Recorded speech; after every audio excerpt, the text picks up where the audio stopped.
Right. So I'm allergic to peanuts, tree nuts, most tree nuts, like walnuts, pecans, almonds, I believe, Brazilian tree nuts. The list goes on. Eggs, dairy slash milk, soy protein, and soy milk. Not soy lecithin, so a little bit different, but some types of soy. Some fish and shellfish, not all types again, and then some legumes like lentils and white beans. So yeah, kind of a long list. Most of those allergies are under the top 9 most common. However, legumes are not. And also, I'm not allergic to all of the top 9. Like, I can eat sesame, which I've outgrown. I can eat gluten, which I've never had in my life. Or, I have had gluten. I've never been allergic to it.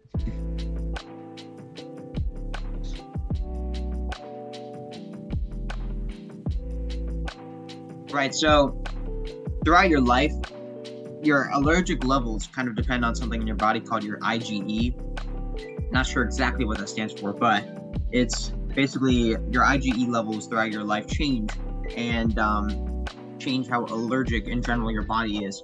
Most people have an IgE that does not correlate with any food allergies. My IgE has changed a lot.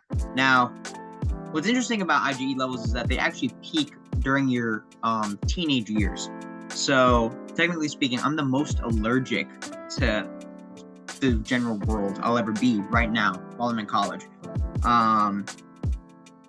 But throughout my life, I've outgrown many allergies, even though my IgE level was lower. And right now, I might have gotten some back just because of my higher level. But yeah, some examples of ones I've outgrown, like when I was a baby, I reacted to carrots, I believe. I eat carrots all the time now. I don't even think about it. Beef. That was I think I took a test where it said I was allergic to beef when I was a little baby, and I ate hamburger patties today. So like a lot can change. Recent other ones I've outgrown are mustard, peas, sesame, as I mentioned. Those have all been actually very helpful because those are often ingredients and things that now I just don't have to worry about. So yeah, it just kind of, sometimes your body stops being allergic to something if it's like exposed to it a lot, which is what a lot of people think that's the way to cure food allergies, is just to expose people to it like little by little. I don't think that really works for a lot of people, so I don't think that's very reliable. But in my life, I've just happened to outgrow some things, and I think that's just become, not because of my being exposed to it, because I avoid it if I'm allergic. It just comes to my changing body, and like it's just happening without my control. I can't explain to you why I'm not allergic to sesame anymore, but I was my whole life, and now I'm not as of like a year ago. So it just happens that way.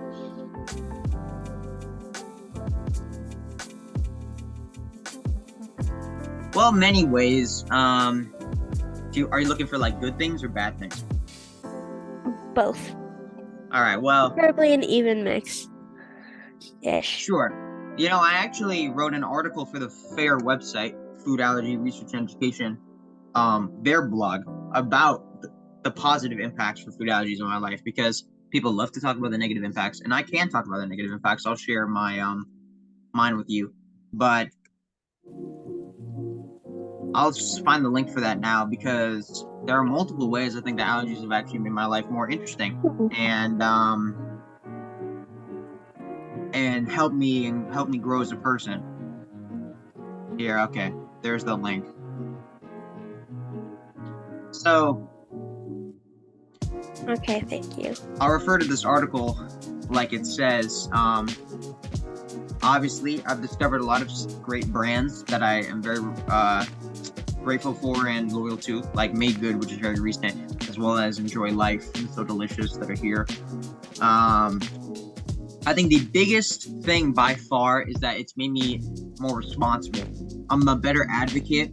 Like, I know more in general about like cooking procedures and kitchens than most people do, and I'm willing to stand up for myself more. And this extends beyond food. Like, in general, I'm willing to like step up and help people. And some people are like passive if there's something they don't want. Like, say you're at a restaurant. Say this isn't even someone with allergies. They're just at a restaurant and they get something they didn't order.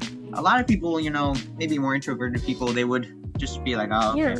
But like as me, I would say I'm both introverted and extroverted, like most people are. But like I can't have the option of receiving a food I didn't order and being okay with it. So I am like I'm willing to fight more. I'm willing to stand up for what I believe. I'm willing to get what I want. Which is great. I think that allergies have conditioned me to have that. And also, as it says, I'm thankful for, as the site says, I'm very thankful for the people I've met through FAIR and allergy communities. I sat at the peanut-free table my entire childhood, and my friends from my classes would come sit with me, and I made friends at the table that I'm very thankful for. So, yeah, those are all good things. That's a bunch I just went through. But if you want to talk about bad things, sure, I can go through plenty. Like, I've been in the hospital by at least, I think, 6 times. I want to say between 5 and 7. I can count for you, but it's not great. Yeah, I remember that day. Yeah, you've seen me in the hospital before, and it's not very fun. Like, it's a scary experience, and in general, my allergies made me a lot more anxious. Like, I had a reaction here at UF in, I think, September or October, where I had no idea what I reacted to. I ate something completely normal, and I was just sitting with my friends, and one of my friends, she had eaten like peanuts a few hours before, and so that might have been the reaction, what caused it. It also could just be something else from where I was sitting, but like since then I've been a lot more nervous. Like, I wipe down surfaces a lot more than I ever used to, even though that was my first time reacting to something like that I didn't know the cause. And yeah, I can be anxious, like at social gatherings. Yeah, it kind of sucks, right? I've gotten used my entire life, like, I know if I'm going somewhere, I will not eat what they're giving. Even if, like, honestly, even if they're serving something that I'm almost 100% certain I can't eat, like, if they take Lay's chips and put them in a bowl, and I look at the bag, I'm like, yeah, I've had those before. I'm not going to eat those chips just because I'm not going to share a bowl with everybody. And, yeah, I've gotten used to it. It made me sadder when I was a little kid, but it's kind of part of my identity now, just to bring my own food. And like, yeah, so I go to restaurants and see people eating, and it can make me sad, but like, and trust me, all my friends like to go to places where I can eat because they don't want to make me feel bad. But even recently, like a month ago or so, my friends and I went to a lake and hung out. We swam, we went kayaking, and then afterwards they went to Steak and Shake. And I wasn't going to tell them, I don't want to go. And a few of them were like, Ramsey, I know Ramsey can't go here, so how about we go somewhere else? And I was like, nah, you guys should go, because like the only place I really can go is this was on Easter, so we couldn't go to Chipotle. Oh, wow. It was closed. Chipotle was closed, and I was like, well, we either go to the dining halls on campus, which you guys are probably sick of, or the or Steak and Shake, and I'm fine. And so yeah, look, to be honest, when we got there and I watched people eat like hamburgers and fries, and like everybody got a milkshake that looked really good, I can't eat any of those. And I had no food. I was really hungry. I hadn't eaten since like early that morning, so I was pretty sad, but I didn't let it, overtake me. I didn't let it damper the experience of everybody else. So yeah, you want to talk about how food allergies have affected my life. Yeah, it makes it harder, certain social settings harder. But at the same time, it's made me a stronger person, more confident in myself. I'm thankful for the people I met for it, and I wouldn't really change it. Like, and that's a question I've asked myself before. Would I get rid of my allergies if I had the opportunity to? The easy answer is yes, and probably yes. But like, they're a big part of me, so it wouldn't be that easy. And I think I would almost say that. Sorry, I'd almost miss them in a way.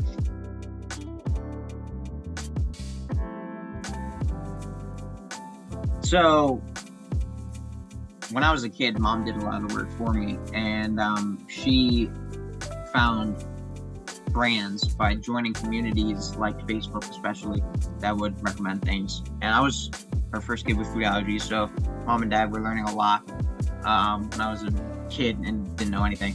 and so they would give me treats that they found, and a few other resources like FAIR, as I mentioned, is a great nonprofit, and they've had a lot of walks. They have walks every year where you go and raise money for food allergy research, and at those walks they always have brands demonstrating, like giving free samples.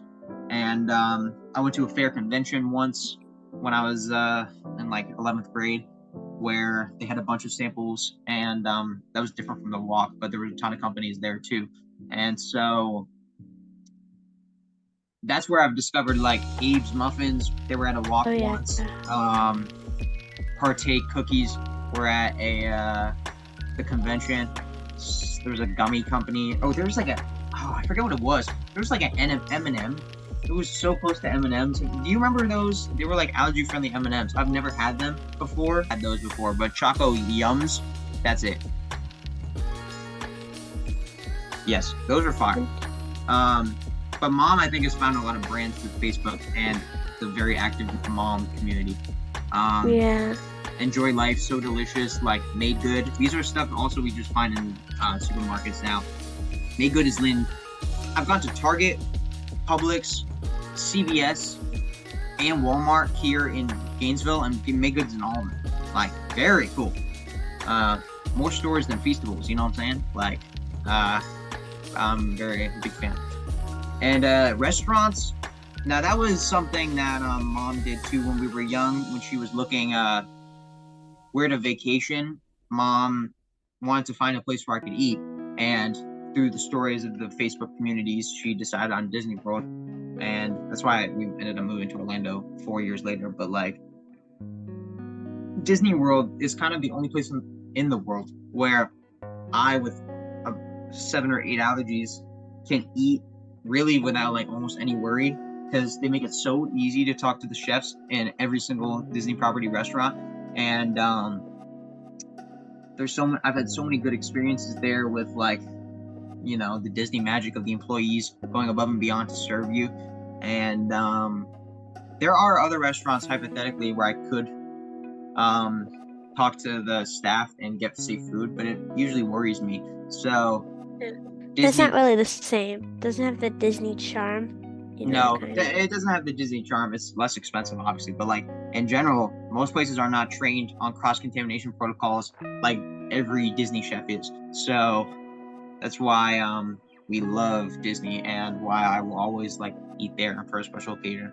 And the UF dining halls here, a lot of colleges are undergoing training that is the same quality as Disney's, which is why I had multiple options when applying to school, like UF, University of Georgia, Clemson University in South Carolina, FSU, Florida State, like all of those. When it came time to choose my college, one of the biggest things was, can I eat at the dining hall safely? Are they trained well? Have I heard good stories from older students? And so, yeah, I've had some great experiences at UF, some awful ones. I think it would be the same at every school. So like, and other restaurants too, by the way, like chains, I eat at Chipotle very consistently, because they're pretty clean and they separate like all the different ingredients, which makes it easy. I could also eat at Subway if I wanted to for the same reason, even though I don't. Yeah. And McDonald's too, surprisingly clean. You wouldn't think so, but like they're much more efficient and organized.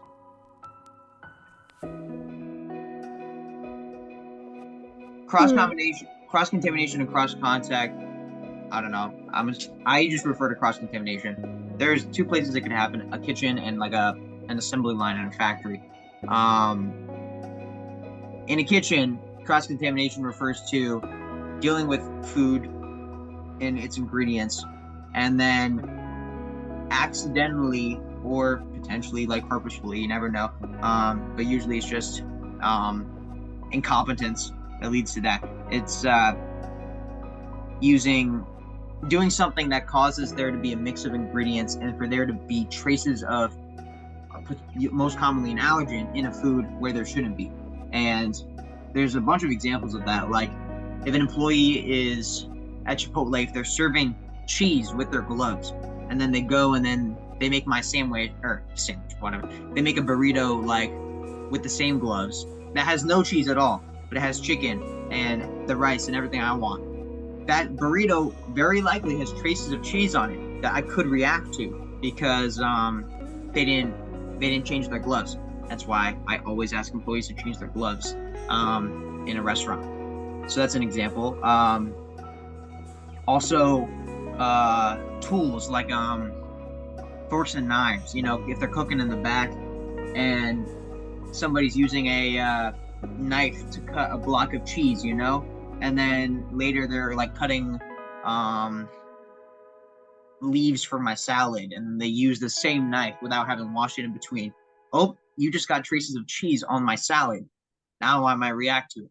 And I think that's the biggest reason why there are reactions, because if cross-contamination didn't exist, like if there was never any risk of like food accidentally being transmitted, their rate of reactions would go down significantly. And I would be able to eat in so many more restaurants without worrying.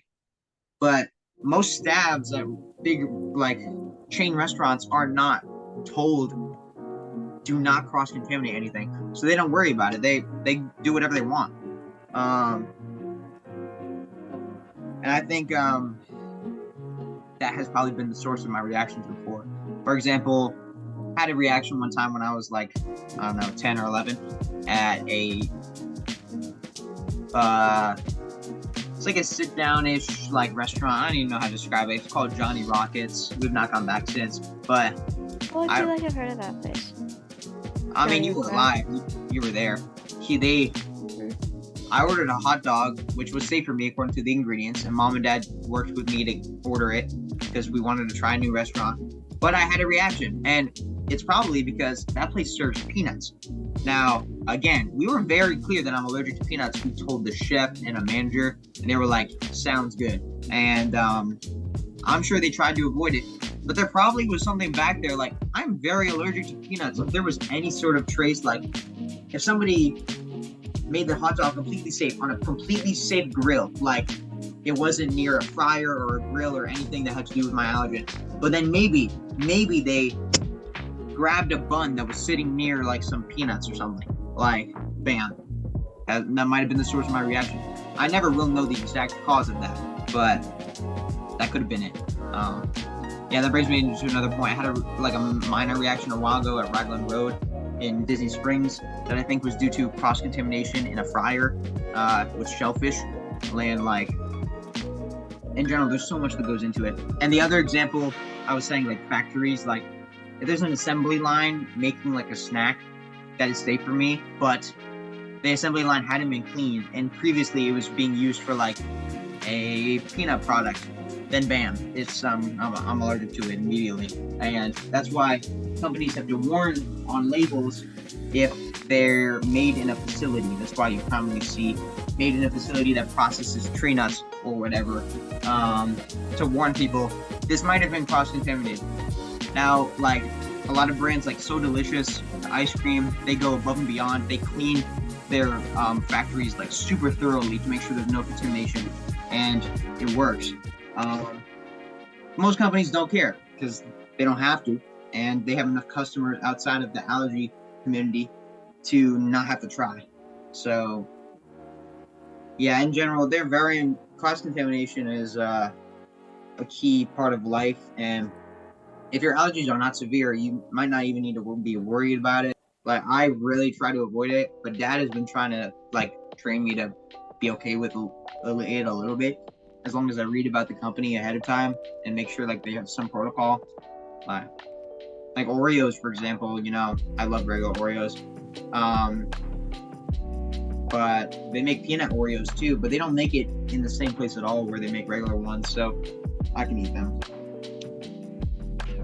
Anyway, that's all I got for that.